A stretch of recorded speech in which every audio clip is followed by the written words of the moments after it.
her and my wife did something together that they had to work on together. I'm trying to remember what it was. Anyway, but she was here, and oh, I know what. Okay, that's right. I'm just trying to remember what. But anyway, her name was Lachelle, and she's a therapist also out of I don't know what city Lachelle lives in. I gotta ask that. I should know these things. Anyway, so at some point you guys will probably see her if you follow, hang out with my wife at all at our site, coachingwithdralicia.com, or any of her events. You'll see Lachelle at some point. But anyway, one thing that we were talking about that leads me to my first thought for economic awareness training is we were talking about standards. Just talking about just what that means. And I remember Lachelle was talking to me about when she was a teacher and how basically she would let the students know, like, look, hey, in the last semester, I had the highest test scores in the city. Y'all are not going to mess up my test scores. When you come in my classroom, you're going to be excellent. You're going to do your best. You're going to give 100%. And she would just push this standard, right? And I listened to her kind of talk about that.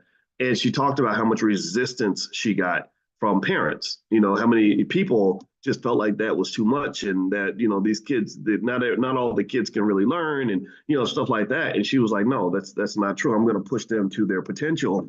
And I want you to just really think about how rare that is, particularly when you talk about the educational system. I really think that one way that we get cursed, and this really harms us economically as well, is we get cursed with these low expectations. Does anybody agree? Does anybody else notice this? That when the kids go to school, and I think about a kid that I knew who went to school, and he was in the learning disabled classes because they assumed he couldn't learn. And what was interesting was I saw him learning how to do other things. Like I saw him learn how to play video games. Eventually, he learned how to rob people. He learned how to play basketball. He learned how to do all these other things. But for some reason, they assumed he couldn't learn anything in school. So what happened was he learned. I remember him telling me. I said, "So what do you do in school all day?" And he said, "Well, we just sit in a room and the lady reads to us, and that's it." And there was no effort to help him overcome any learning disability he might have had. It's just sort of like this resignation that, well, this black boy, because we care about this black boy, we're going to set expectations low so he does not feel bad about, you know, about his reading ability or about his intellectual ability. And I really think, and I want to kind of reflect on that really quickly. I really think that perhaps there might be an opportunity, or it might make sense for us to reflect on low expectations that we set for ourselves, low expectations that we set for each other, low expectations we set for our children, low expectations that we set for our community. When somebody gets congratulated because they finished high school and you act like a high school graduation, y'all seen these crazy proms where people are spending $10,000-$20,000 on the prom, and like the prom is the wedding because there's no expectation that they're actually going to ever get married. Or the high school graduation is treated like it's a college graduation because nobody really thinks you're really going to graduate from college or whatever it is. I really think that sometimes, not sometimes, all the time, low expectations cause us to really underachieve when it comes to education. It causes us to really underachieve when it comes to our health. It causes us to really underachieve when it comes to our economics. And so as I was kind of reflecting on my wife and what I like about being married to her, because I'm gonna tell you, you get married, you ain't gonna like everything. Marriage is not, that's another area where expectations matters. I think people get married and they think it's like this picnic and a fairy tale that's never going to end and all this other stuff. You better get that out of your head. Marriage is not an ongoing fairy tale. It is not a piece of cake. It's not a walk in the park. It takes a lot of work.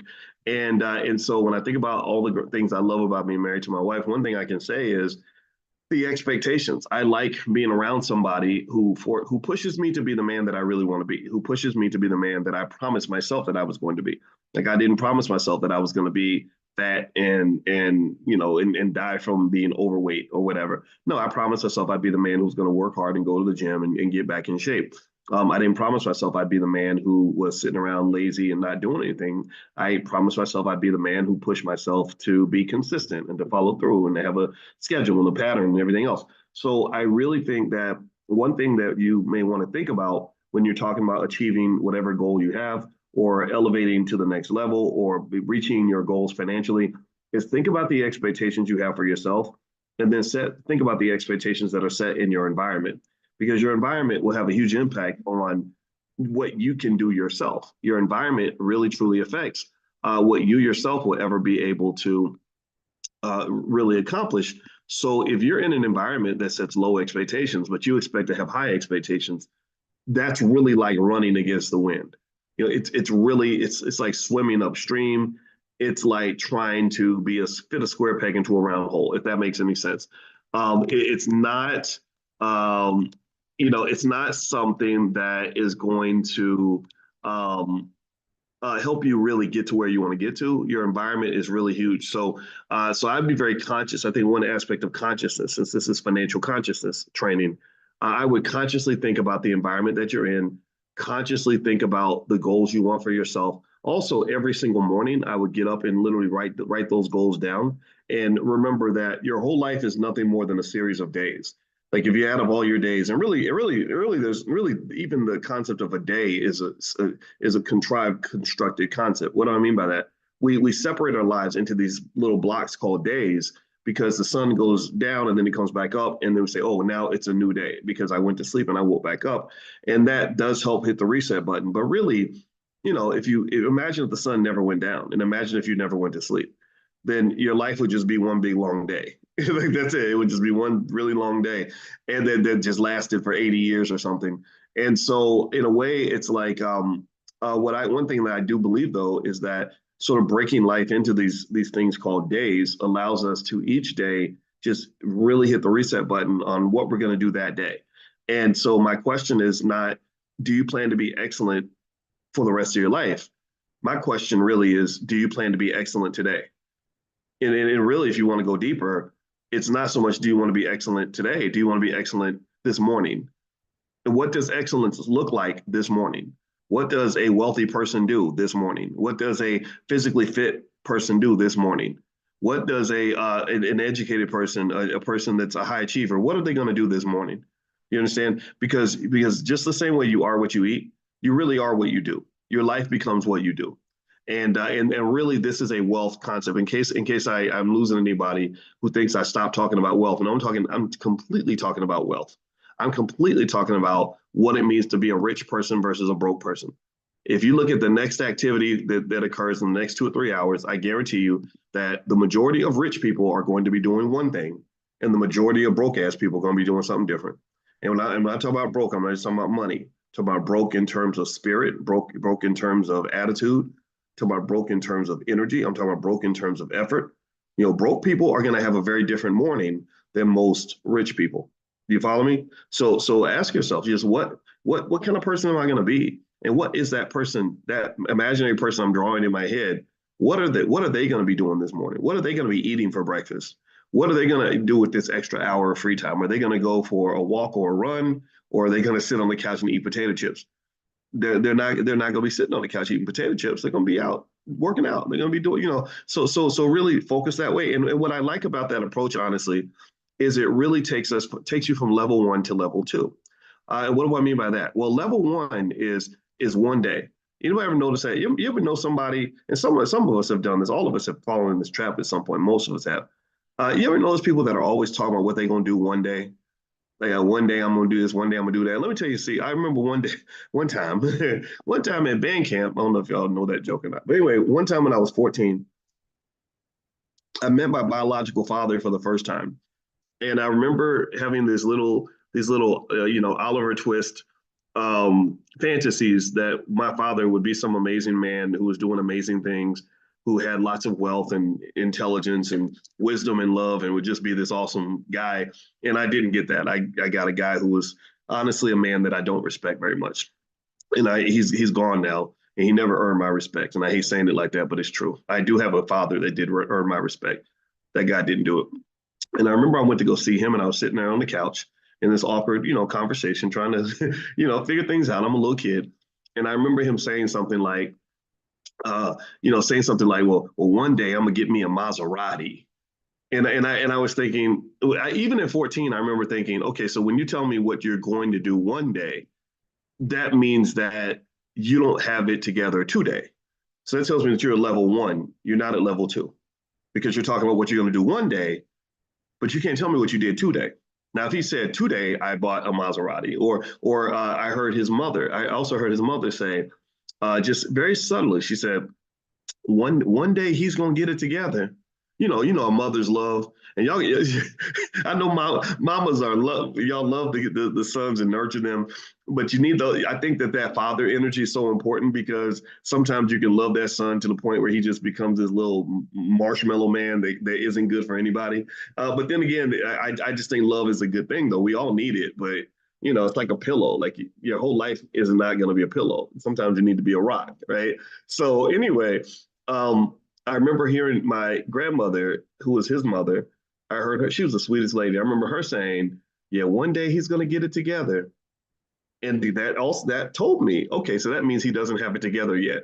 That means wherever getting it together lives, he has not arrived in that city yet. So that means he's at level one. He's not at level two. He's in the one day, which is fantasy, it's theory, it's hope. It's just this belief that one day things are going to get better versus 2 day. Like if she said, he really got to get it together today. Well, he's got it together today. But he was out here, he was hustling today. He got it done today. And that's really a really subtle distinction between what I see as successful people or wealth builders or high achievers or people that just really get things done is typically, and I really think this is a subtle point you might want to pay attention to. At least I pay very close attention to it because I have to have heightened awareness because I attract so many people that come around and, I'm shaking hands and meeting people and stuff like that.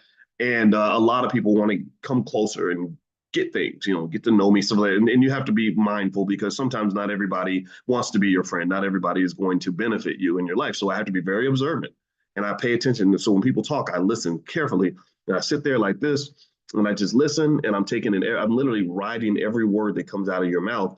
And I've kind of gained this process of kind of determining like, okay, when you tell me what you're doing and what you're going to do one day, I'm always listening. Like, what did you do today? And then really beyond that, what did you do yesterday? What are you doing right now?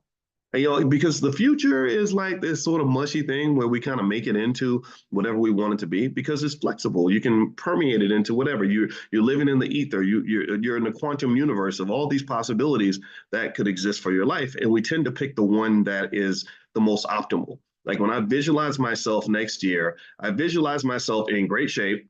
I visualize myself with another $1 million in the bank.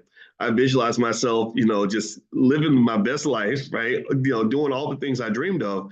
But then reality hits, and what happens is, and this is even I see everything as kind of as a mathematician, and what happens is that all these possible multiverses collapse into one reality, right? And that reality rarely does that reality that manifests itself, rarely does that reality match the optimal vision that we had of what that reality was going to look like. Rarely does that happen. It doesn't happen very often. Dreams don't come true for most people. Dreams do not come true. They're not for everybody. Sometimes they do. Right. So if I'm really trying to figure out this life thing and how to be where I want to be, I'm really trying to figure out, okay, what's the difference between people whose dreams come true and those whose dreams do not come true? Why is it? Pay attention now. If you ask most 18-year-olds, what's your life going to be like when you're 40? What do you think is the first thing that a lot of them are going to say? What's the first thing? Tell me in the chat. Tell me in like 1 or 2 words or 3.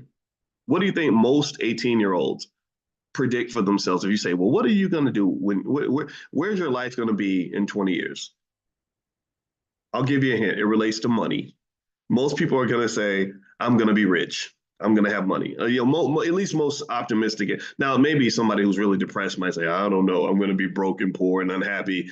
I don't think most young people think that way. I think most young people look at their future and they say, I'm going to be rich. And what's fascinating is that if you go to the next step and you say, well, how are you going to get rich? How is that going to happen? They have no idea. They can't tell you. They don't know. They're like, I don't know. But I can grab this fantasy because it's available to me. I can grab it and pull it in and just say it. I can make it real. But I still haven't really learned that talk is very, very cheap. Talk is pretty meaningless because I can say anything. I can say that tomorrow I'm going to be a 400-pound giraffe. And that is feasible if I just talk about it, but it's not very realistic because I have no idea how that's going to happen. So for most people, the dreams do not come true. For most people, they say what they want to be and they don't do it. So what's the difference? Here's the point. Here's what I'm going to get to, and this is something that I hope to support you with. That again, God's telling me to share this message, so I'm going to share it. Um, so the question becomes, in my view, if you're talking about trying to be rich or whatever it is you want to be, what is it that is going to tether you from your existing reality to the reality that you're hoping to achieve? Like, what is it that's going to connect you, like almost like a rope? What's going to tether you to that reality and not cause you to fall into the other 10 million realities that could happen to you if you're not focused or whatever? Well, part of it might start with things like accountability, standards, a plan. A plan is a big start. When you make a plan, you have accountability, you have standards. And in fact, what I actually almost the way I kind of view the future, and I still haven't mastered this, by the way. This is some of this is theoretical. Now, I can't say that I've accomplished a lot of my dreams in my life. I can't lie. I'm very content with where my life is. But some areas, I'm like, damn, Boyce, you fell short. You didn't deliver. You didn't become the man that you said you were going to be. So a lot of it is almost like when I visualize the man I want to be, say next year, and we're really doing this together. By the way, I want y'all to know this. I'm a player coach in this game. I'm not just the teacher. I'm also the student, or I'm the teacher who's going to classes at night because we're all learning this together. I'm just sharing what I know, okay, or what I see. So when I think about the man that I want to be, it's almost like he's a ghost. The vision, and I want you to really one day sit down and visualize the person that you want to be a year from now, and really maybe write down 2 or 3 characteristics of that person. Don't make it overly complicated, because and remember that person is a ghost, they're a concept, and in order for me to become that ghost of a man and to make him real, it is a very spiritual process in a way. It's very spiritual in the sense that in order for me to become him, I've literally got to leave my body. In order for me to become him, I have to kill the old me. I have to leave that Boyce behind, the Boyce of 2024. I'm hoping that you never see him again. I'm hoping that the man that I come back as tomorrow or next week or next month is a completely different guy. So this guy that I am right now, I'm going to do my best to put him in a casket and say goodbye to him. And really have that, thank you, Calvin, that's a great word, ascension, have that ascension to become this other guy. Right? So that requires me to really spiritually leave my body, and I got to enter into something else, right? And so to do that, that is so hard to do. That is so hard to do because we are really spiritually trapped inside our body. We're trapped inside our reality. We are trapped inside our habits. We're just trapped. And you have to break out of prison almost. It's so hard. It's so hard to break habits. It's so hard to disconnect from unhealthy culture. It's so hard to break away from a bad environment or a bad relationship or whatever. It's really hard to do. It's not even natural. It doesn't feel comfortable at all. So sometimes you just need that help. You need that Harriet Tubman figure maybe in your life that's going to literally pull out the shotgun and force you to do the things that you're not gonna want to do. You're gonna be kicking and screaming because every instinct in your body is going to want to revert back to everything that is familiar and comfortable. That is just the nature of being human. That is how we all go through that. But when I'm really thinking about that transformation, thank you, BJ, great word, that transformation I want to make, if I'm really honest with myself, right? If I'm really honest, it's like I have to confront the fact that it's not going to be fun or comfortable at all. Right? And I have to be okay with that. I think that when we visualize success, economic success, or a success when it comes to health and relationship, whatever it is you're trying to be successful, I think when we visualize success, we assume that getting to the destination is going to be as much fun as it will be when we actually get there.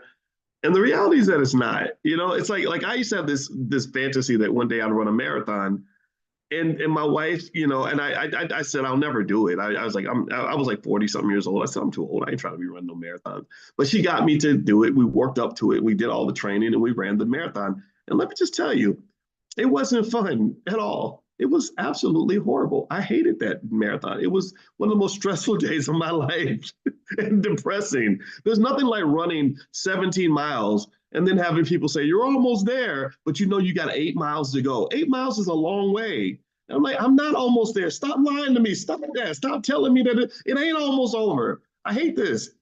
It's so, but I did finish, and I have this great picture on my wall and a big medal they gave me and a picture of me like at the finish line, and I look back at that and I'm so proud. I'm like, I did it. I ran that. I did the damn thing. But I did not feel that way when I was being forced to do it. And what was required for me to do that is an acknowledgement that Boyce was not enough. Boyce could not do that. Boyce uh, was not the guy who made that happen. It was Alicia outside of Boyce, pulling Boyce out of his body, pulling him out of who he was, and making him do something that was horrifically uncomfortable. You understand?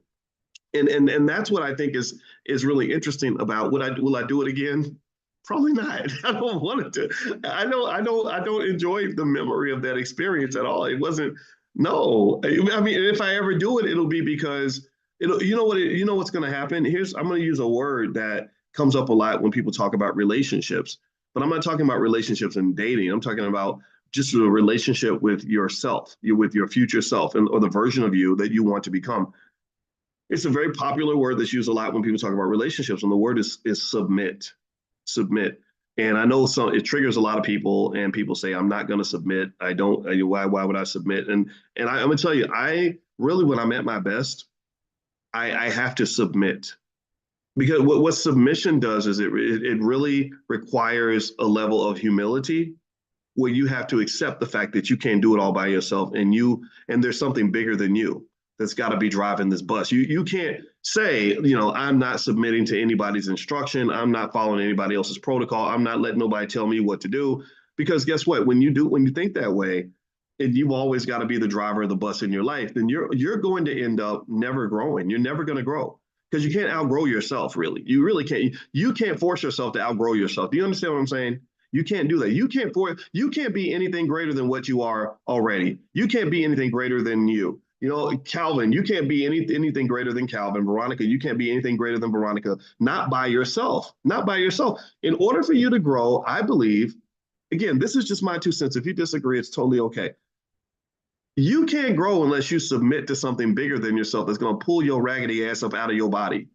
You understand? You can't grow unless you have something that's going to just force you to engage in that uncomfortable act of becoming someone that you're absolutely not. You're going to have to be an actor for a while. And when I really think about it, and because I'm even going through that right now, my weight and stuff came down, and I got in decent shape because I get up in the morning, I go, to the gym with or my wife. I go to the gym. My wife goes to that boot camp, and my wife was encouraging me to go to this boot camp, and I was like, I don't want to go to that boot camp, And she's like, come on, boys, just try it once. I was like, I don't want to have these white people barking at me and telling me what to do, and I said that's triggering for me. And she's like, no, come on, boy, she got to try it. It's real, because every time she gets in the car, she's like exhausted. Me, I'm kind of sweating a little bit because I was on the treadmill, reading the articles and posting content, right? Just kind of walking when I feel like it. So my workouts are pretty comfortable. Her workouts are absolutely brutal, and that's why at the age of 50, she wears the same size she wore when she was 22. I don't wear the same size I wore when I was 22. I don't wear the same size I wore when I was 32. Maybe not even 42. I don't know. I got to check.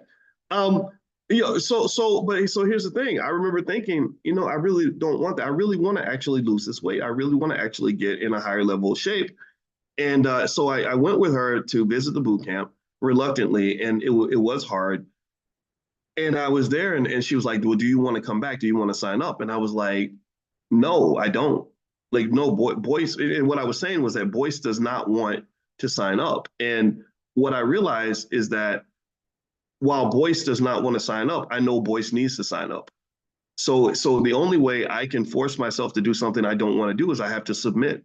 I have to submit to my wife. I have to be an actor. I have to say, okay, I don't want to do this, but I'm going to do it, and I'm going to follow your lead because who I am is not enough right now. And I'm talking about right now. I'm not talking about the past. I'm talking about who I am right now. Who I am right now is not enough for me to become the man that I want to be. Like, I want to be in much better shape. I want to have more endurance. I want to lose the weight, all that stuff.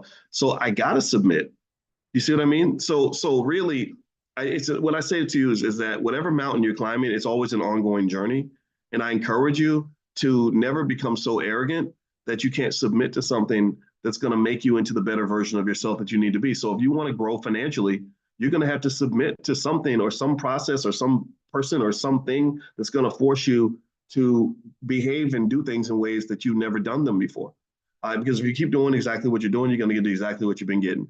If your goal is to really lose weight, you got to submit to something. Sign your ass up for the boot camp like I did. Or the fat farm or the whatever it is you got to do. Or hang out with the person who runs all the time. And even though you hate it and it sucks, but sometimes freedom is not a good thing all the time. Freedom is good most of the time, but sometimes, freedom kind of requires a certain level of self-discipline. You got to be disciplined by something or someone somewhere.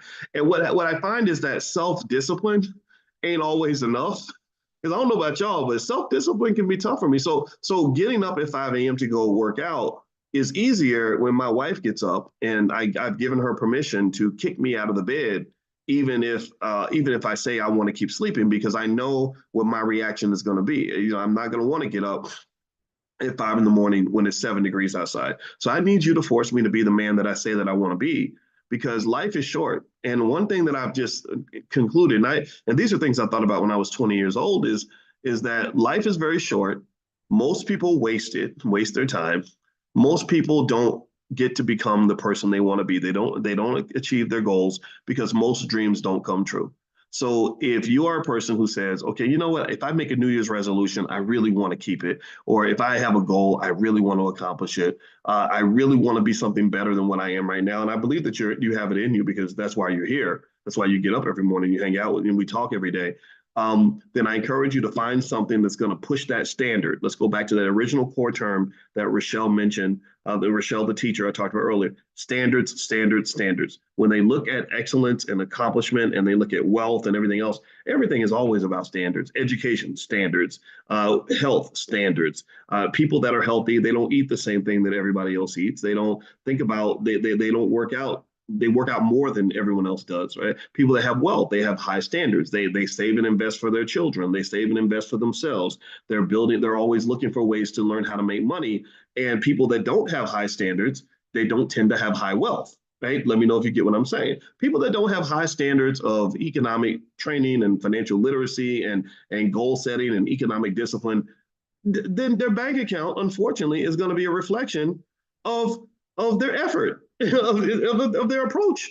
It is, and what happens is that society always gives you an excuse to be a weak ass. Society will always give you an excuse to not set a standard for yourself, because we live in this world where it's like, well, we don't want to hurt anybody's feelings or make them feel bad. So we're always going to be accepting of every single thing you do, every single person you choose to become. And that to me is a little bit of a crutch, because I think that especially for Black people, I think that there are people that encourage us to keep our standards low. Like, even if you look at education and our kids are failing and struggling in school, and people are like, well, it's because they're Black. Or if you look at economics and people, you're blowing through all this money, people are like, oh, well, that's okay. You don't have to be a stickler about it. You don't have to, but the problem with low standards and low expectations is that it does eventually, it either keeps you in the trap that you're already in, or it builds a further trap that is even greater than the one that you were in before, because now you're older and you can't go back and fix the things that you did before. If you're an NBA player and you make $10 million and then your career's over, you can't go back and get that money back. And so to some extent, I think that it's like in life, you either have to pay a price in advance or you pay the price later. I remember when I was in college and I was sitting there and I was thinking about, why somebody asked me, like, why do you study every day and why do you study so hard? And I remember thinking, I said, well, I figure I got to work hard at some point. At some point, I'm going to have to work hard. So I said, I can either work hard now for the next 3 or 4 years and live the next 30 years or 40 years, pretty good, or I can waste my time now, and then I'm going to have a really hard time for the next 40 years because I'm going to have to do things that I don't want to do in order to get the things that I need. So either way, you have to choose your heart.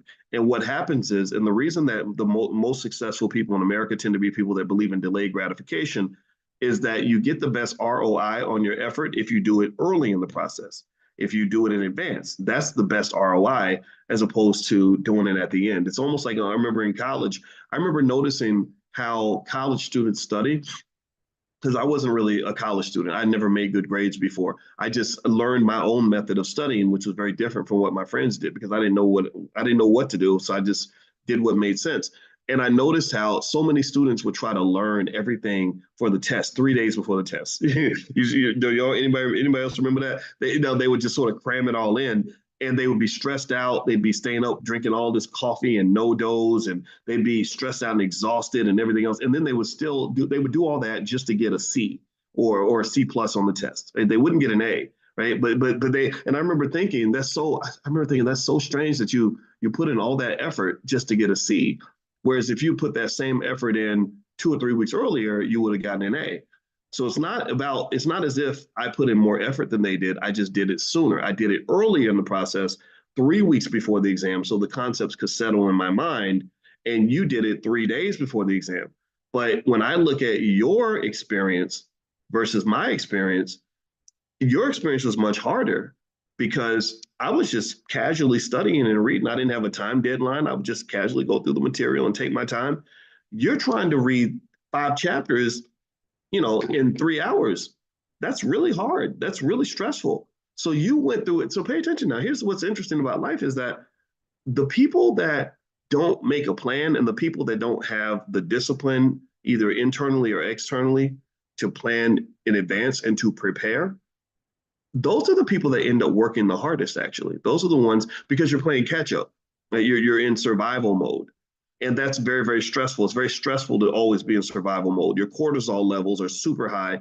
It literally kills you. It kills your physical body when you're always in survival mode because, well, what happened? Well, you betrayed yourself because when you knew you could have started sooner, you didn't. You abused your freedom and you didn't submit to something greater than yourself. And what I mean by that is you did not submit to the idea that if I don't do what I got to do now, then there's going to be hell to pay later on. You didn't submit to that because nobody told you. You're sitting there and nobody's forcing you to do it, right? And everybody's telling you that it's okay to do what you're doing, and everybody else is lazy too. So why not sit around and do nothing? But I can just tell you that people that have a higher standard, they submit to something. In fact, even when I think about even in marriages, people that submit to not so much to their spouse. Like I do believe spouses submit to each other too. Like I submit to my wife submits to me. I saw my mother submit to my father. I saw my father submit to my mother. They submitted to each other, but more importantly, they were submitting to the institution they were building. They were submitting to the marriage, which was bigger than both of them. And then for those two, they happen to also be submitting to God. Right. So by submitting to something bigger than yourself, then your own emotional whims are not going to drive your day-to-day decision making. You're following some sort of structure. You're following some set of rules. And so this leads me back to a basic idea. And this is something that I really want to encourage you to absorb today. And I talk about this a lot in my book, The 10 Commandments of Black Economic Power, is that when you talk about something like freedom to me is an interesting idea. We talk about freedom as Black people. We all want to be free, right? Everybody wants freedom. But I don't really know if freedom works for everybody. I don't. I think about when I was in college, and I had friends who made good grades in high school, and a lot of y'all know people like this. Let me know if you know people like this. They made really good grades in school because their parents forced them to study. You know people like that, right? They just, their parents watched everything they did. They forced them to get ready for their tests. They forced them to go to bed at a certain time. They had all these rules that they had to follow. I didn't have any rules in high school, really. I had a few, but not many. It was a very strange time. I had young parents, so that's what that was. But so what happens to kids like that when they go to college? A lot of them, they get to college and they get the freedom, and what happens? What happens when they get their first taste of freedom, where they can stay up as late as they want? Nobody tells them what to do. They can miss class if they want. They can sleep in.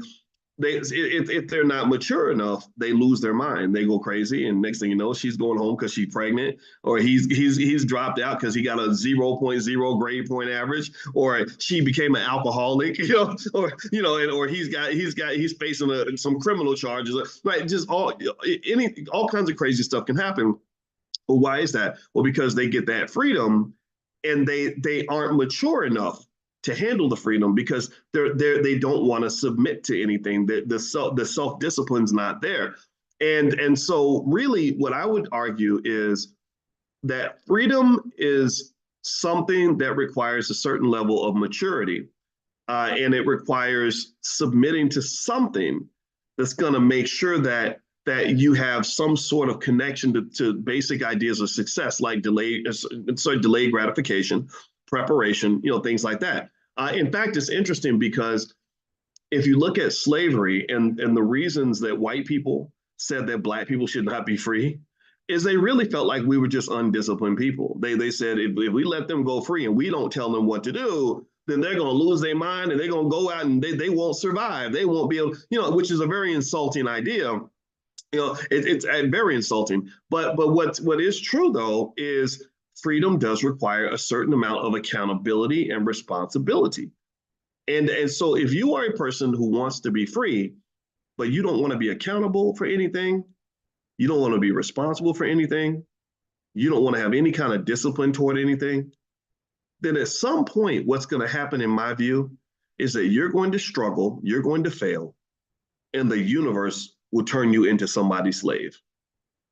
That's what's going to, if you go and you say, I want to be independent and make my own money, so I want to be an entrepreneur, and you don't have the discipline to get up in the morning and work on that damn business every single day, rain, sleet, snow, or hail, then at some point you're going to struggle financially and you're going to have to go right back to work where that boss is going to tell you what time to come in.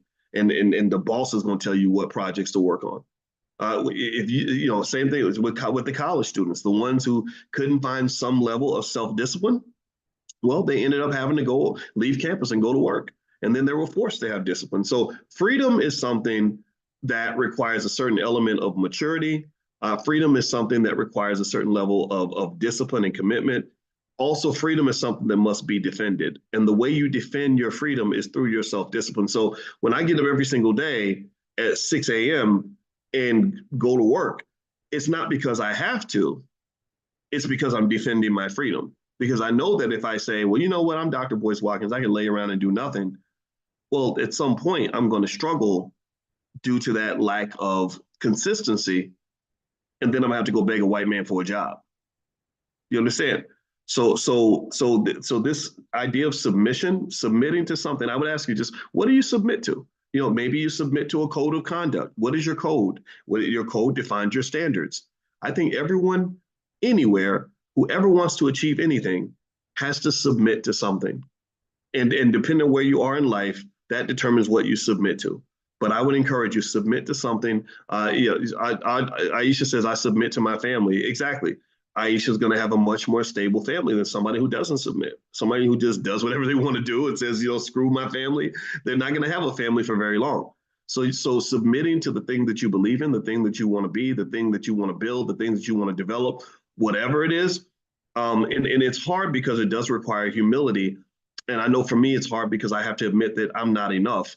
And also, it's hard because discipline in general is hard.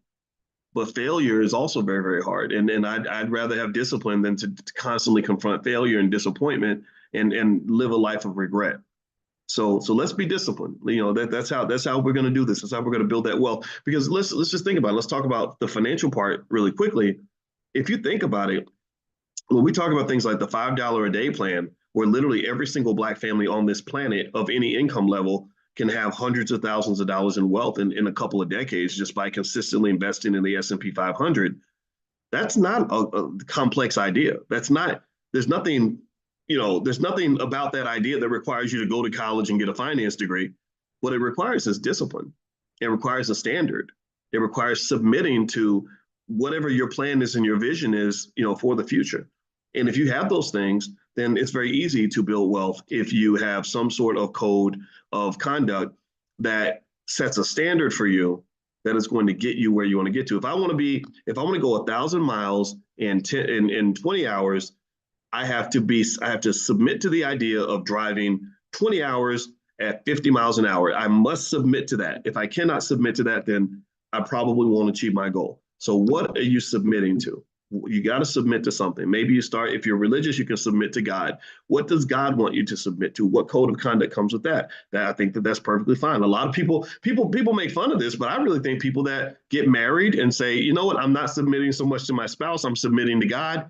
go look at the statistics on those couples and see how long they stay married relative to people who say, I'm going to submit to my hormones, and if I feel attracted to the person and I like them and I'm having fun, then I'm going to stay married. People who think that way, they don't stay married very long, because at some point you're not going to feel as sexually attracted to that person as you were when you first met them. That goes away after about 3 years or something, right? So people that are submitted to something bigger than themselves tend to be very successful and capable of accomplishing a lot more than people who just submit to their whims or to their emotions, because that submission creates the discipline. Discipline is the dividing line between people who live that dream and those who don't. Right? So whatever your dream is, have that discipline to submit to something, and that will get you everywhere you want to go in life. I promise you.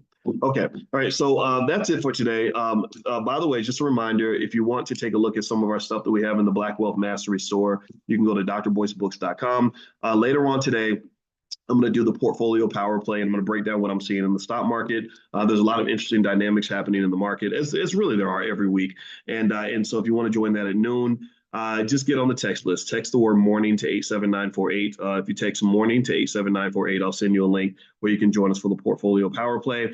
And I'll talk to you about a couple of stocks that I'm interested in that I'm buying, so that we can all build wealth together. Remember, the stock market is the number one wealth building mechanism in America. That is the place that separates the wealthy people from middle class people. So every single person has to participate in the stock market. If you have not started yet, don't be scared. You can go to try b1investing.com, be the number one investing.com. I have a free ebook on the $5 a day plan, which is a very easy way for anybody to have wealth. So the number is 87948, and you text the word morning, type the word morning in your phone, and send that to the number 87948, and I'll send you a link in about maybe 30, 40 minutes, where you can join us for today's portfolio power play.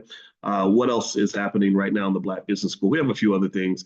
Just a reminder, don't forget the All Black National Convention is closer now. It's going to be October 25th through the 27th in Lombard, Illinois. We're probably going to run out of passes soon. Our team's starting to pull everything together. So if you want to go ahead and lock in your pass now, just go to allblacknationalconvention.com. That's allblacknationalconvention.com. All right, everybody. Well, have a great day. God bless you. And I hope this conversation was beneficial to you. And I will see you all very soon. If not tomorrow, we do this every morning at 10 a.m. Eastern, because our goal is to be economically aware and financially conscious. Because if you can't see the money, you can't be the money. And I want you to be the money. And that's how we're going to do it. We are the canaries in the mine. We are ahead of everyone else. My PhD gives me the ability to deliver to you on a regular basis cutting edge financial concepts and techniques that are not even covered in textbooks. And that's the gift I want to share with you, because I know that you can do it. I know that you have it inside of you. I know that we are the greatest people on this freaking planet. And I just want us to start acting the way God made us. So just act like yourself. That's what you got to do. All right. So take care.